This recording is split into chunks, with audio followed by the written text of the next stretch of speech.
Hello students. तो आज शुरू करते हैं नेक्स्ट टॉपिक।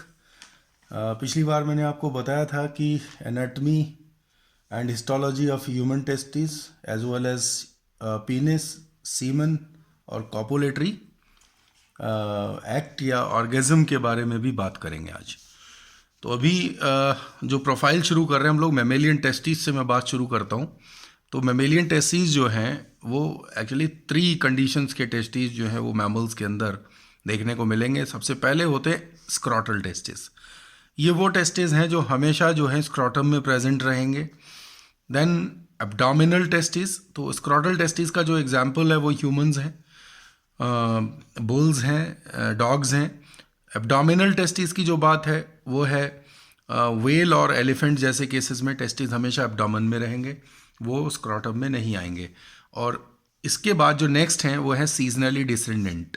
बैट्स या रेट्स के केसेस में जो उनका ब्रीडिंग सीजन होगा उस वक्त ये टेस्टिस जो हैं वो रिलीज़ हो जाते हैं स्क्रॉटम में।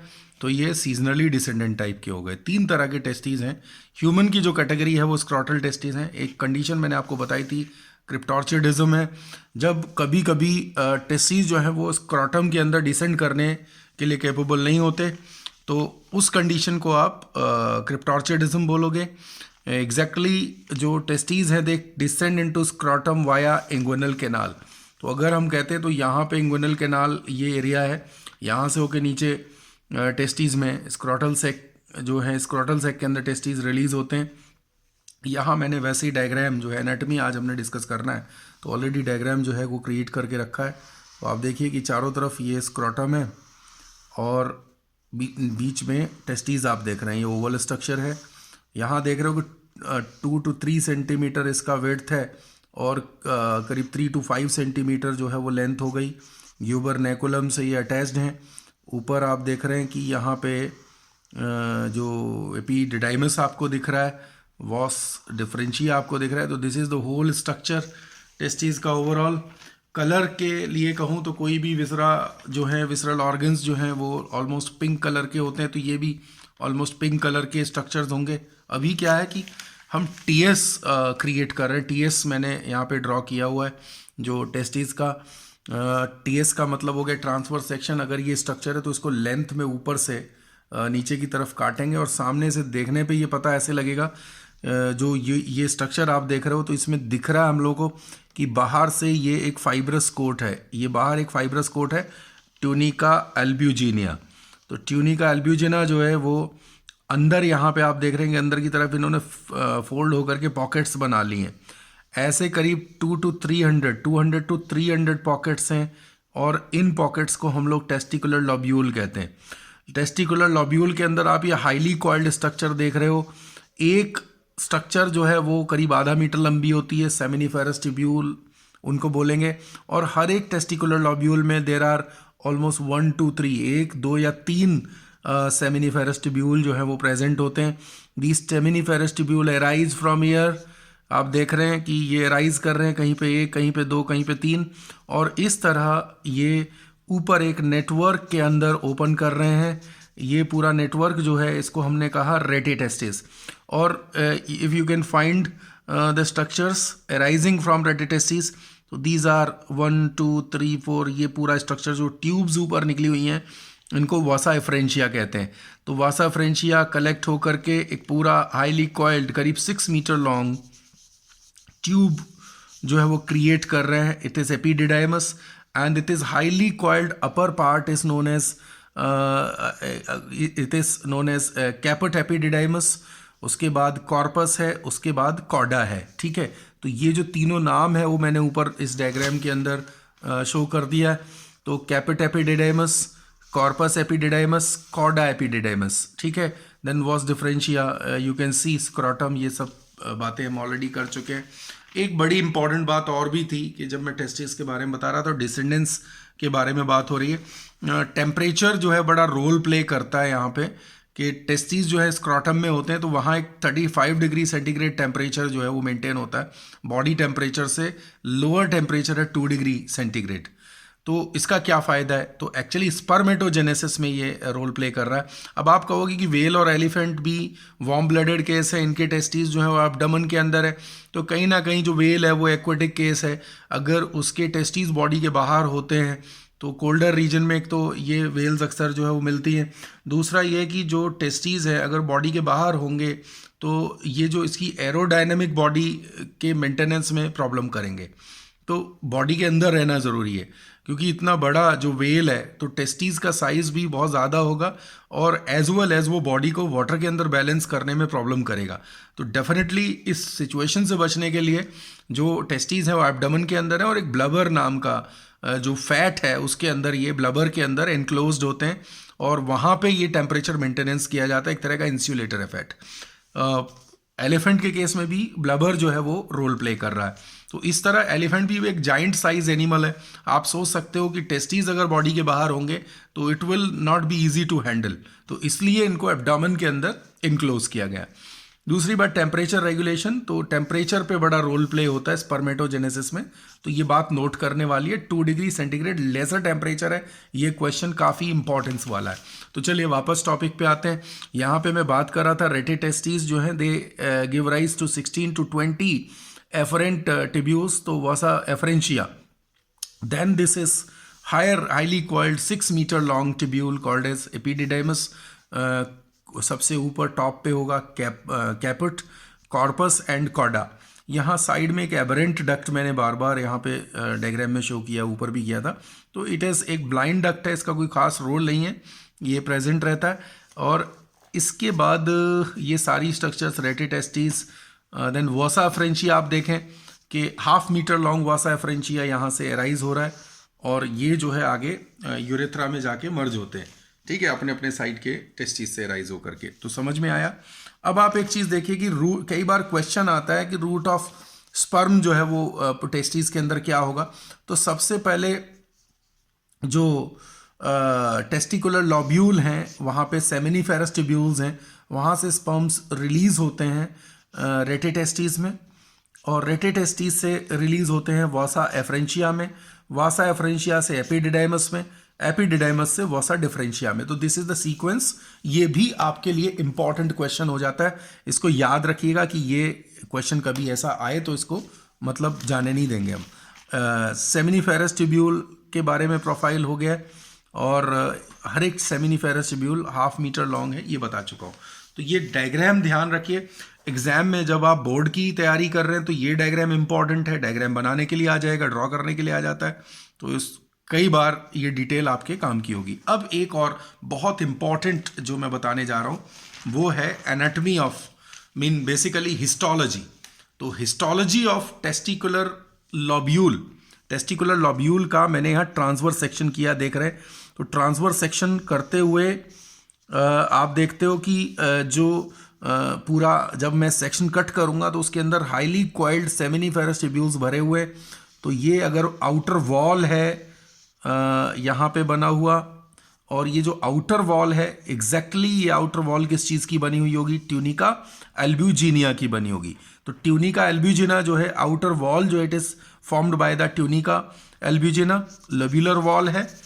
इसके अंदर आप देख रहे हैं ये जो गोल गोल से स्ट्रक्चर्स हैं, ये सभी स्ट्रक्चर्स हैं, ये सभी सेमिनिफेरस ट्यूब्यूल है। मैंने एक सेमिनिफेरस ट्यूब्यूल के अंदरूनी जो पार्ट हैं उसके आपको मैं बता दूं, ल्यूमन के अंदर जो डिफरेंट टाइप्स ऑफ सेल्स हैं, डेवलपिंग स्पर्म्स हैं, एंड आप यहाँ पे देखोगे सर्टोलाई सेल है, ये दिख रहे हैं बड़े सेल।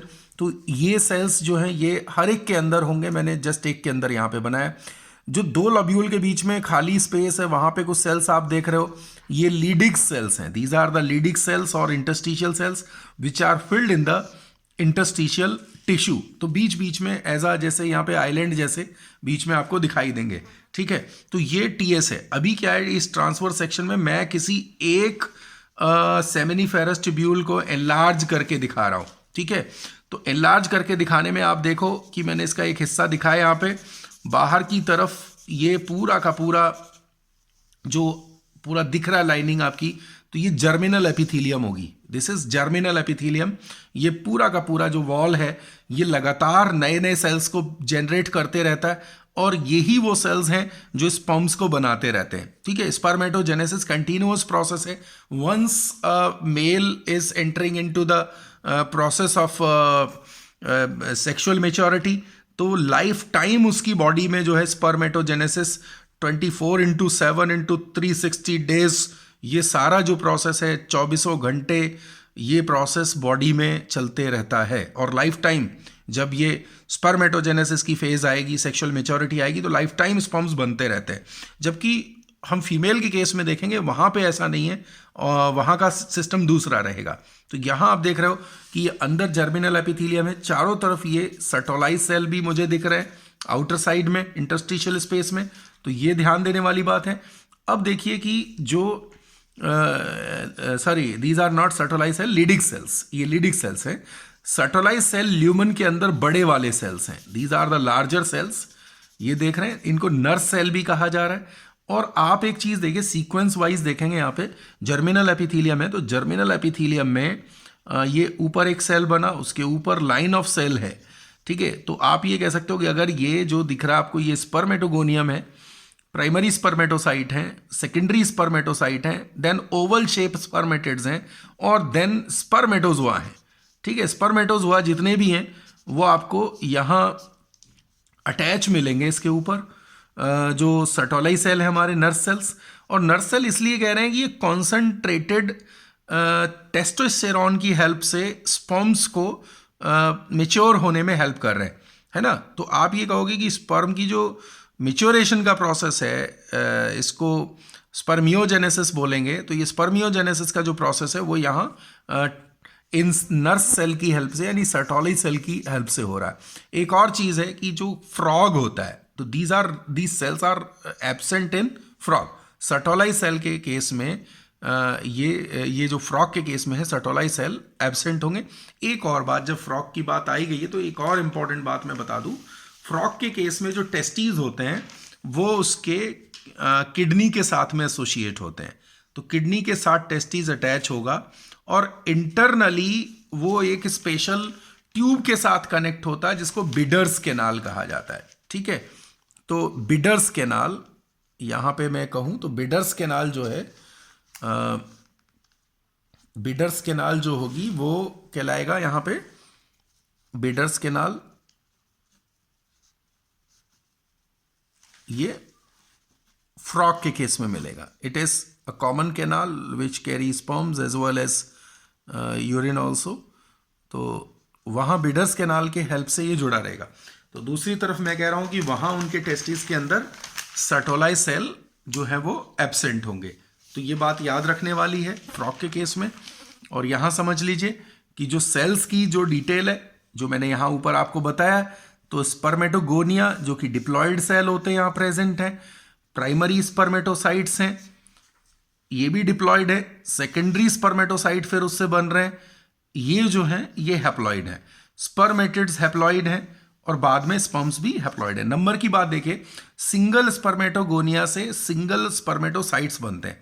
एग्जैक्टली स्पर्मेटोगोनिया जो कि बार बार डिवीजन से साइज छोटा हो गया होता है, तो ग्रोथ फेज के थ्रू दे अटेन साइज बड़ा हो जाएगा। उसके बाद वो फर्स्ट मियोटिक डिवीजन करेंगे और सेकेंडरी स्पर्मेटोसाइट बन जाएंगे। फिर सेकेंड मियोटिक डिवीजन आएगा तो स्पर्मेटिड्स बन जाएंगे। स्पर्मेटिड्स क्वाइट ये इलोंगेटेड शेप है, इनका हेड बन रहा है वहां पे स्पर्म का। और बाद में बाकी की जो टेल और जो स्पर्मियोजेनेसिस का प्रोसेस है उसमें पूरा टेल और मिडिल पीस सभी कुछ डेवलप हो रहा है, तो स्पर्मेटिड से स्पर्म बन जाता है। तो ये जो डिटेल है आप देख रहे हैं, स्पर्मेटिड 4 है, स्पर्म्स 4 ही रहेंगे, यानी कि no number is going to be increase. लेकिन सेकेंडरी स्पर्मेटोसाइट से 4 स्पर्मेटिड्स बन रहे हैं, ठीक है।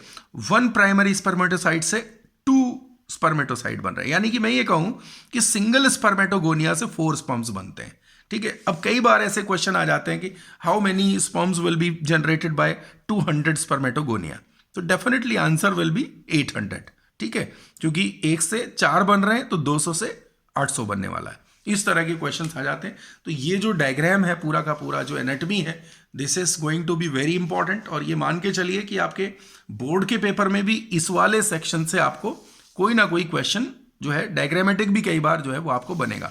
तो ये जो पर्टिकुलर क्वेश्चन है ये वाला तो बोर्ड के लिए काफ़ी इंपॉर्टेंट है, ये इंपॉर्टेंट है और इसमें आपको मार्क करने के लिए आ जाएगा या सिंपली ड्रॉ करने के लिए भी आता है, ठीक है। और कॉम्पिटिटिव के लिए तो है ही इंपॉर्टेंट, ठीक है। तो अभी जो है हमने एक स्ट्रक्चर जो हमारे टॉपिक में आना था कि भी टेस्टीज का स्ट्रक्चर और हिस्टोलॉजी हम लोग वर्कआउट करें, तो वो मैंने आपको यहाँ पे वर्कआउट कर दिया। अभी इसके बाद एक और इम्पॉर्टेंट ऑर्गन जो है ह्यूमन पीनिस, यानी कि कॉपुलेटरी ऑर्गन, और उसकी फिजियोलॉजी क्या होगी उसके बारे में बात करते हैं, वो किस तरह से होगा।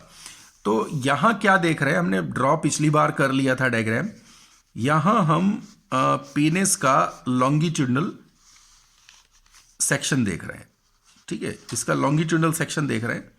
और लॉन्गिट्यूडनल सेक्शन में कुछ एक इम्पॉर्टेंट देखिए मार्किंग बताने वाली बात है कि यहाँ पे क्या क्या आप देख रहे हो। तो एक तो सबसे पहली बात है कि आप इसमें सेंटर में एक ट्यूब देख रहे हो, ये यूरेथ्रा है। एग्जैक्टली मेल के केस में हम यूरिनोजेनिटल सिस्टम कहते हैं, तो यूरेथ्रा को यूरिनोजेनिटल ट्रैक्ट भी कहा जाता है। व्हाई इट इज कॉल्ड सो, क्योंकि ये जो है जो यूरेथ्रा है ये सीमेन और यूरिन दोनों को कैरी करेगा, ठीक है। अब आप देख रहे थे इस पे इक्विप्ड है prostate gland, single prostate gland है, और उसके बाद दो यहाँ पे आप कूपर ग्लैंड या बल्बो यूरेथ्रल ग्लैंड्स देख रहे हो, ठीक है। तो बल्बो यूरेथ्रल ग्लैंड यहाँ पे अपना म्यूकस जैसा मटेरियल रिलीज करता है बिफोर कॉइटस, ताकि जो एक तो ये न्यूट्रलाइज हो जाए यहाँ पे एसिड अगर कोई है तो, दूसरा ये फीमेल के जो वेजाइनल पार्ट को लुब्रिकेट करने के लिए काम में आएगा, क्योंकि यहाँ पे पूरा जो है म्यूकस जो है वो हेड के ऊपर, जो इसका जो पीनिस का हेड है वहाँ पे ये मार्क हो जाएगा पूरा। एक और देख रहे हैं कि जो पूरा जो पीनिस है इसका जो पूरा नेक्स्ट पार्ट है, दिस इज ग्लांस और हेड ऑफ द पीनिस, ठीक है। और हेड को कवर करने के लिए फोल्ड ऑफ स्किन है यहाँ पे, दिस इज कॉल्ड प्रीप्यूस। और आप अगर याद कर रहे हो तो मैंने पिछले लेक्चर में आपको बताया था कि कुछ ऐसे मतलब कुछ जगहों पे, कुछ ट्राइब्स के अंदर, कुछ रिलीजन्स के अंदर, है ना, ये जो प्रीप्यूज है इसको सर्जिकली रिमूव कर देते हैं, यहाँ से कट कर देते हैं पोजीशन से, यहाँ से कट कर देंगे, यहाँ से कट कर देते हैं। ये रिट्रैक्टाइल स्किन होती है, पीछे हटाई जा सकती है, तो इसको कट कर देते हैं और इस पूरे प्रोसेस को कहा जाता है सरकमसिजन, ठीक है, इसको सरकमसिजन कहा जाता है। और ये जो है ये कस्टम है कई रिलीजन्स के अंदर, जैसे मुस्लिम्स के अंदर है, ज्यूज़ के अंदर है, तो कुछ ट्राइब्स के अंदर भी ऐसा देखने को मिलेगा। लेकिन एक और चीज़ है कि जो हेड है इसके बेस में यहाँ पे ग्लैंड्स होते हैं पूरे इस साइज में, इस जगह जो ग्लैंड्स हैं ये सेबेशियस ग्लैंड्स हैं, और ये जो एक वाइट कलर्ड एक मटेरियल रिलीज करते हैं स्मैग्मा, ठीक है। अगर स्मैग्मा को क्लियर ना किया जाए तो ये काफ़ी जो है इसमें बैक्टीरियल ग्रोथ हो सकती है और ये स्किन डैमेज का काम कर देगा वहाँ पे, है ना। इसके अलावा सबसे बाहर जो पीनिस का पार्ट है वो कवरिंग है स्किन का, और नीचे जो बंडल्स आपको दिखाई दे रहे हैं लॉन्गिट्यूडनल सेक्शन में, ये कॉर्पस कैवर्नोसा है, ठीक है। कॉर्पस कैवर्नोसा के अंदर क्या होता है, यहाँ ब्लड स्पेसेस होते हैं, ठीक है, जो खाली जगह है ना, जिसके अंदर ब्लड भर जाएगा, और वो आर्टरीज के साथ कनेक्टेड होते हैं। तो जब कॉइटस की शुरुआत होगी या सेक्सुअल एराउजल शुरू होगा या सेक्सुअल डिजायर शुरू होगी, तो एक्चुअली तो पहले मेंटल प्रोसेस है ना, वो दिमाग में शुरू होगा, पैरासिम्पैथेटिक कंडीशन में होगा। एक्चुअली सिंपैथेटिक केस तो बॉडी के लिए क्या है, इमरजेंसी कंडीशन है। तो इमरजेंसी कंडीशन में कभी भी सेक्सुअल डिजायर क्रिएट नहीं होगा, ये होगा पैरासिम्पैथेटिक, यानी कि नॉर्मल बॉडी कंडीशन में जब हार्ट रेट वगैरह सब कुछ एकदम दिमाग प्लीजेंट फील कर रहा है, then brain can generate such kind of idea sexual arousal. तो ये वहाँ से शुरू होगा, और फिर जो ब्लड की सप्लाई है बॉडी के जो लोअर सेक्शन में बढ़ जाती है, और जो पीनिस है उसके अंदर ब्लड आना शुरू हो जाता है। तो आप देख रहे हैं कि यहाँ पे हमने कोई बोन का जिक्र नहीं किया कि पीनिस के अंदर कोई भी बोन नहीं है, ये एक लंपी ऑर्गन होगा, लंप होगा बिल्कुल, जो है यहाँ पे कोई हार्डनेस नहीं होगी, तो बोन तो है नहीं। तो यहाँ पे होता क्या है कि how the sperms will be transferred, तो क्या करेंगे कि इसके अंदर जो है ब्लड फिल होगा, इसमें नीचे एक और बंडल है, टीएस में मैं दिखाऊंगा अभी, तो कॉर्पस स्पॉन्जियोसम, तो कॉर्पस स्पॉन्जियोसम और कॉर्पस कैवर्नोसा के दोनों बंडल जो है वो ब्लड से भर जाते हैं, और एक हाइड्रोस्टैटिक प्रेशर जो है वो अंदर से क्रिएट होगा, जिससे पीनिस जो है वो उसका साइज इंक्रीज होगा, एनलार्जमेंट होगा और हार्डर होगा। तो इससे क्या है कि it can be inserted to the female genital tract, और स्पर्म्स का जो रिलीज है वो इंश्योर किया जा सकता है सेक्सुअल एक्ट में। तो basically the role of penis is to transfer the sperms to the female genital tract. तो एक बार हम लोग एक डिसऑर्डर के बारे में भी बात करते हैं कि जो एक डिसऑर्डर होता है इम्पोटेंसी। What is impotency? तो it is related to the erection. तो इम्पोटेंसी, जो इम्पोटेंसी है ये एक पूरा ऐसा डिसऑर्डर है जो जिसको हम कहेंगे कि जो इरेक्शन से रिलेटेड है। इम्पोटेंसी, तो impotency who is impotent? Impotent is a person who is not capable to transfer sperms into the female genital tract. Most of causes of impotency may be the psychological. बहुत ज़्यादा causes कई बार physiological नहीं होते, psychology में ही होते हैं। ठीक है, अगर पर्सन जो है वो उसका जो सिंपैथेटिक सिस्टम की बजाय पैरासिम्पैथेटिक सिस्टम की बजाय सिंपैथेटिक सिस्टम वर्क कर रहा है, यानी कि नर्वसनेस है, फियर है, ठीक है, सेक्सुअल एक्ट को लेकर के, तो उसकी बॉडी में, मैंने पहले कहा कि जब सिंपैथेटिक है, एड्रेनलिन बॉडी के अंदर मौजूद है और बॉडी इमरजेंसी सिंड्रोम फील कर रहा है, तो वो सेक्सुअल एराउजल नहीं होने देगा और पर्सन क्या सोचेगा कि ही इज इम्पोर्टेंट। ठीक है, तो इम्पोर्टेंसी इरेक्शन का प्रॉब्लम है, ये स्टेरिलिटी नहीं है। एक पर्सन जो कि इम्पोर्टेंट हो सकता है लेकिन वो ज़रूरी नहीं है कि स्टेराइल भी हो। स्टेराइल होता है जिसमें स्पर्म्स नहीं है, इम्पोर्टेंट होता है कि स्पर्म्स तो हैं, सीमेन है, बट वो ट्रांसफ़र नहीं किया जा सक रहा है। ठीक है, तो इम्पोर्टेंसी का मतलब अगर समझना चाहें तो यही बात है। आप देख रहे हैं कि ये यूरेथ्रल मीटस यहाँ टॉप के ऊपर है, ये सारा। अब मैं टीएस पे आ रहा हूँ। ठीक है, टीएस पे आ रहा हूँ और टीएस में आप देखिए कि टीएस जो है इस एरिया से, यहाँ से कट किया गया है। इस टीएस में आप देखो कि बाहर की तरफ स्किन है, स्किन के नीचे यहाँ मैंने लाइन अप किया है कॉर्पस कैवर्नोसा को अलग से कुछ चीज़ घेरे हुए, यहाँ भी घेरे हुए है ना। स्किन के जस्ट नीचे एक लाइन और है, यहाँ पे ये दूसरी लाइन है, तो ये यहाँ पे घेरे हुए, इसको हम कॉर्पस कैवर्नोसा बोल रहे हैं, यानी कि स्किन के नीचे कॉर्पस कैवर्नोसा होगा। ऊपर के ये दोनों बंडल, सॉरी मैं क्या बोल रहा हूँ कि स्किन के नीचे जो लाइनिंग होगी इट इज ट्यूनिका एल्ब्यूजिनिया। क्या होगा? ट्यूनिका एल्ब्यूजिना। और नीचे होंगे बंडल्स, ठीक है, कॉर्पस कैवर्नोसा। तो कॉर्पस कैवर्नोसा को कवर करता है सबसे पहले ट्यूनिका एल्ब्यूजिना, और ट्यूनिका एल्ब्यूजिना के ऊपर होती है स्किन। बीच में देयर इज आर्टरीज हैं, डीप आर्टरीज हैं, और नीचे जो वेंट्रल बंडल है, अगर देखा जाए तो ये डोर्सल सरफेस है और नीचे वेंट्रल सरफेस है। तो यहाँ पे आप देखिएगा कि नीचे जो बंडल आपको दिख रहा है, this is it is surrounding the urethra, और चारों तरफ अगेन वही कॉर्पस ट्यूनिका एल्ब्यूजिना जो है इसको भी सराउंड कर रहा है। ठीक है, तो आप ये कह सकते हो corpus spongiosum, one bundle and two bundles are corpus cavernosa. Top के ऊपर आप यहाँ पे देख रहे हो ये ब्लड वेसल है, यहाँ साथ में ये नर्व्स हैं दिख रही हैं। तो this is the TS of penis. कभी कभार ये डायग्राम भी जो है वो आपके बोर्ड एग्जाम्स के लिए भी काम का है और वैसे एग्जाम में मार्किंग के लिए आ सकता है। ठीक है, तो ये डिटेल हमारी हो गई। ट्यूनिका एल्ब्यूजिना जो है बड़े काम की लेयर है, टेस्टिस को भी लाइन कर रही थी और यहाँ भी लाइन कर रही है। और अगर लॉन्गिट्यूडनल सेक्शन में आप देख रहे हैं, ध्यान दे पा रहे हो, तो बाहर वाली ये लाइनिंग जो है आपको दिख रही है, दिस इज ट्यूनिका, और अंदर जो है ये कॉर्पस कैवर्नोसा का जो स्ट्रक्चर है। अब बात आती है कि जो मेल सिस्टम है उसका जो प्रोडक्ट है वो, उसको हम क्या कहेंगे? तो that product is known as semen. इसको सीमन कहा जाएगा। ये वाइटिश है, विस्कस है, ठीक है, और इसकी अमाउंट जो है वो 3 to 5 ml पर इजैकुलेशन। मतलब what is ejaculation? This is the emission of that fluid from the body under impact of parasympathetic nervous system.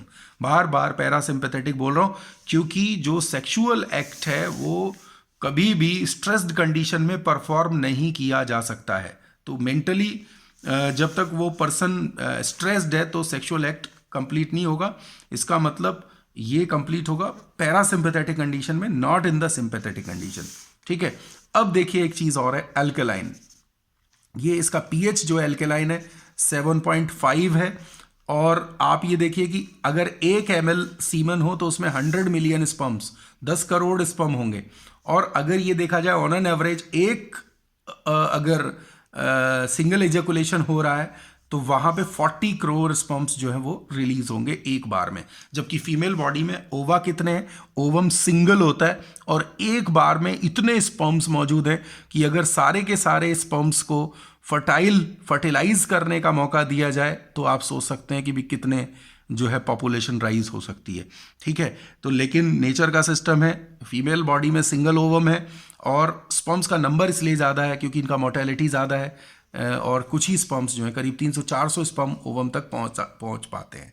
ठीक है, फीमेल जेनाइटल ट्रैक्ट के अंदर। तो how the all process will occur वो बाद में डिस्कस करेंगे, लेकिन फिलहाल आप यहाँ पे स्पर्म्स का नंबर पे देखते हैं क्या डिटेल है। और आप देखिए कि ये तो नॉर्मल नंबर हुआ, लेकिन नंबर कम हो जाए तो मैं क्या बोलूँ और नंबर ज़्यादा हो जाए तो क्या बोलूँ। देखिए, नंबर अगर कम हो जाए और 20 मिलियन है ना, यानी कि 2 करोड़ के आसपास अगर स्पर्म रह जाते हैं तो हम इस चीज़ को कहते हैं ओलिगोस्पर्मिया। ठीक है, this condition is called as oligospermia, very important term for the examination point of view. NEET में इस तरह के टर्म्स का काफ़ी जो है क्वेश्चन आ जाते हैं। तो अभी बट एक और कंडीशन है, अगर 0 स्पर्म काउंट है फिर क्या बोलोगे, the condition is called as azoospermia. अब एक चीज़ है, हमने नाम सुना है कि स्पर्म बैंकिंग है, ठीक है, हमने सुना है IVF है, इन विट्रो फर्टिलाइजेशन, टेक्निक्स पे बात करेंगे बाद में, लेकिन फिलहाल मैं ये बताऊं कि ओलिगोस्पर्मिया के कंडीशन में IVF हमें हेल्प कर सकता है। ठीक है, सीधे सीधे वही पेरेंट जो है, वही जो कपल है वो पेरेंट बन सकता है और जो मेल है उसके स्पर्म्स लिए जा सकते हैं IVF की हेल्प से। और दूसरा जो 0 स्पर्म काउंट के केस में सीधे केवल IVF नहीं, हमें स्पर्म बैंकिंग का सहारा लेना पड़ सकता है, क्योंकि जो पर्सन जिसको 0 स्पर्म काउंट है वो बायोलॉजिकली वो फादर नहीं बन सकता है। ठीक है, क्योंकि उसके स्पर्म्स हैं ही नहीं। एक तो ये बात देख लीजिए। स्पर्म्स के बारे में एक और बात बताएंगे कि स्पर्म्स जो है वो 50% एक्स टाइप और 50% वाई टाइप होंगे। अभी स्पर्मेटोजेनेसिस के अंदर हम उसके बारे में डिस्कस करेंगे, स्पर्म का स्ट्रक्चर बनाएंगे तो उसमें डिस्कस करेंगे। ठीक है, आगे सीमेन के बारे में कुछ उसके वाइटल फैक्ट्स की बात कर ले, है ना। वाइटल फैक्ट यानी लाइफ सपोर्टिंग फैक्ट्स क्या हैं, स्पर्म्स को किस तरह वो हेल्प करते हैं। तो एक तो ये कि 60% पार्ट जो है वो सेमिनल वेसिकल से आ रहा है सीमेन का, 30% पार्ट जो है प्रोस्टेट से आ रहा है एंड कूपर ग्लैंड से आ रहा है, और 10% जो हिस्सा है वो वॉस डिफरेंशिया से आ रहा है। ठीक है, प्रोस्टेट सिक्रीशन जो है, असल में जो मिल्की जो अपीयरेंस है सीमन का, वो प्रोस्टेट के सिक्रीशन से पता लगता है। ठीक, अब ऐसा क्या है इन कंटेंट के अंदर जो लाइफ सपोर्टिंग है, तो जिंक है, कैल्शियम है, सिट्रिक एसिड है, फ्रक्टोज है, and also it contain antibiotic seminal plasmin, it is called as seminal plasmin. तो अभी रिसेंटली कुछ इस बारे में इस तरह की बात है कि सेमिनल प्लाज्मिन जो एंटीबायोटिक है वो फीमेल जेनाइटल ट्रैक्ट में ग्रो कर रहे बैक्टीरिया को किल करने में हेल्प करता है। ठीक है, दिस इज एंटीबायोटिक जो कि सीमन के अंदर मौजूद है। तो नेचर ने पूरी प्रोटेक्शन दी है कि जो गेमीट्स हैं वो प्रॉपरली हेल्दी गेमीट्स वहाँ तक पहुँचे जो डेस्टिनेशन तक, और उसके लिए पूरा ये अरेंजमेंट है। ठीक है, तो सीमन जो है उसके बारे में जो पॉइंट्स हो गया ये सारा मैंने बता दिया आपको। अब एक आखिरी चीज़ जो आज के टॉपिक में डिस्कस करनी थी, दैट इज़ ऑर्गेज्म। तो व्हाट इज़ ऑर्गेज्म? ठीक है, एक्चुअली मैंने बताया पैरासिम्पैथेटिक कंट्रोल में है। It is intense sexual excitement, intense sexual excitement होगा and pleasurable and basically along with the high blood pressure, high heart beat, इस तरह का जो पूरा एक्साइटमेंट होगा, और ये प्लेजरेबल एंड होगा कॉपुलेशन का या क्वाइटस का। तो दिस इज कॉल्ड ऑर्गेज्म। और एग्जैक्टली जो मेल है, वैसे we will discuss about it in females also. तो जो ये पूरा एक्टिविटी है, असल में पूरे सेक्सुअल एक्ट के अंदर ऑर्गेज्म ही है जिसको अचीव करने के लिए मेल जो है सेक्सुअल एक्टिविटी में इन्वॉल्व होगा। ठीक है, तो this is whole about the male reproductive system. बाकी के जो डिसऑर्डर्स वगैरह हैं that further we will discuss next lecture में। मैं आपसे डिस्कस करने जा रहा हूँ कि जो एक तो मेल गैमीट का स्ट्रक्चर क्या है और स्पर्मेटोजेनेसिस का पूरा एक्ट है वो किस तरह से होता है, कितना टाइम उसको लगता है, किस तरह से कितने स्पर्म्स की जो है जनरेशन होती है। तो that aspect we will also be discussing. तो आई थिंक जो लेक्चर है वो आपको समझ में आ गया होगा। Thank you so much.